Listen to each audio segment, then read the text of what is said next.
Andrea, are you proud to be Italian? This question was asked to me by an American friend, and I wasn't able to answer. And at the beginning, I said, I don't know. I really didn't know what being proud of being Italian could mean. She was expecting a bit fat, yeah, but I wasn't able to give her that because I didn't know. Now I don't want to disappoint any Italian listening to this, watching this.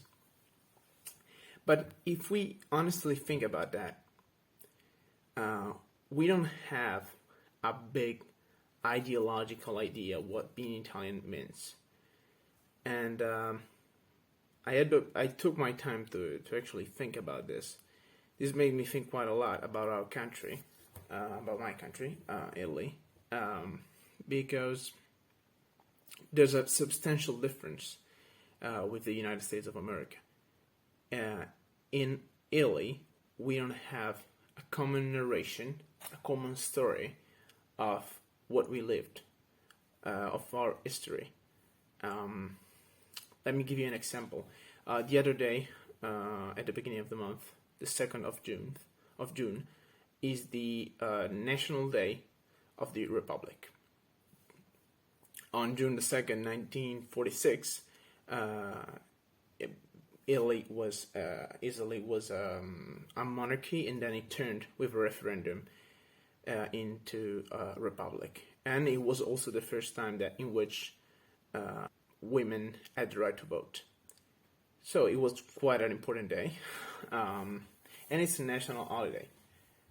But I was asking to myself, is this the most important day that we have in our country, or what is the other one? Because, for example, in France they have the 14th of July. In the US they have July the 4th. But what is the equivalent of that in Italy? And there's no answer. There's literally no answer. There's not the most important national day. Because if you ask the people, some of them will answer the 2nd of June for the Republic, some others April the 25th for the liberation of Italy from the Nazis and the fascists. And then some others will answer the 4th of November, the day in which the First World War finished, and we won the only big war, the only world war we won.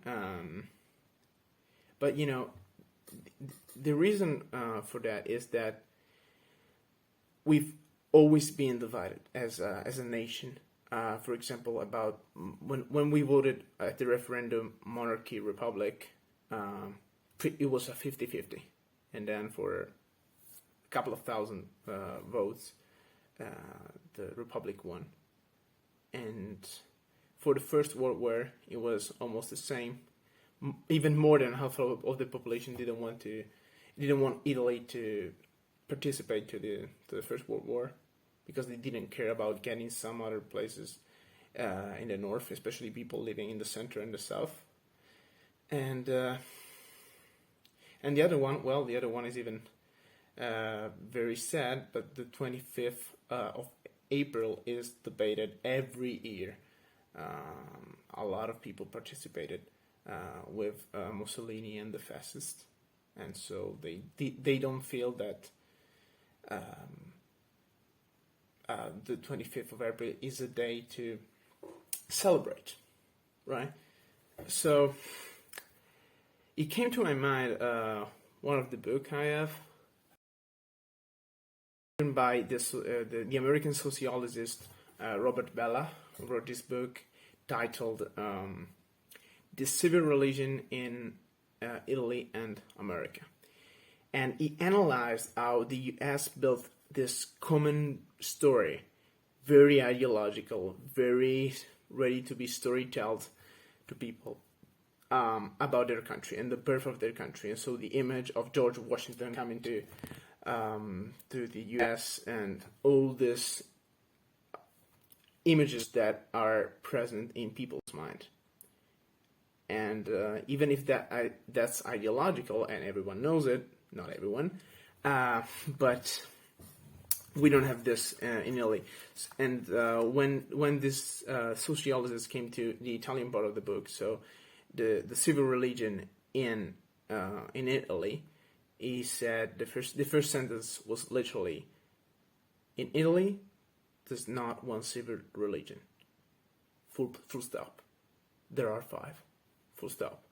And so these different visions, liberalism, socialism, fascism, Catholicism, that are all quite different, that all have something common, and they all have a lot of differences, especially some of them among themselves.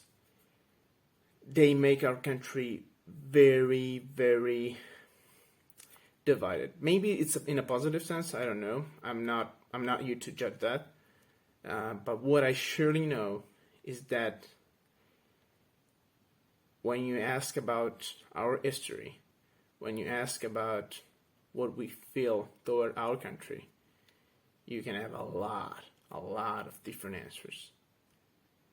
And even if people in other countries know that it's ideological to say you're proud of your country or you're not proud of that, etc., they may have something that more people agreed on, especially in the past, to tell to others than we have right now. So guys, I hope you appreciated this little talk about these cultural traits of my country, and a little comparison with other countries, especially the US. Tell me if you'd like to know more about this in the comments.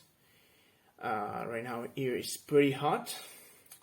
If I'm not proud to be Italian, I'm surely happy to live here because the summer is quite amazing, but staying here, I'm already sweating just talking. So I'm gonna go for a little swim in the sea. See ya.